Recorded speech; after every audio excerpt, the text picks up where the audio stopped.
নমস্কাৰ অসমবাসী ৰাইজ অসমত এজন বাংলাদেশী ওলাইছে এতিয়া বাংলাদেশী এজন অসমত ভাইৰাল হৈ আছে বাংলাদেশীৰ নামটো কি জানেনে আপোনালোকে আহকচোন নামটো কি হুদু এতিয়া 1 কেজি গৰু মাংসৰ দাম কিমান তেওঁৰ নামটো উখিল গগৈ উখিল গগৈ নহয় উখিল আলী হে এতিয়া আপোনালোকে উখিল আলীৰ মন্তব্যটো শুনকচোন কি দি আছে ভাষণ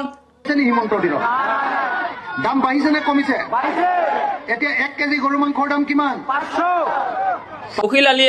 উখিল আলীয়ে ভাষণ দি আছে আগতে গৰু মাংস আপোনালোকে কেই টাকাত কিনবা পাইছিল এতিয়া কেই টাকাত কিনবা পাইছি সেইবিলাক কথা তেওঁ আসলতে হিন্দু আছিল নে মুছলিম আছিল না কি আছিল তেওঁ কিহৰ কাৰণে হি গৰু মাংসৰ কথা উলিয়াব লগা হৈছি মিটিংত উখিল গগৈটো আগতে বহুত ভাল মানুহ আছিল বুলি শুনা পাইছিলো বহুত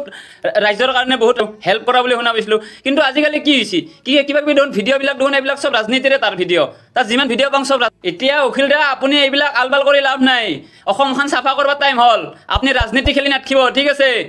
অসমবাসী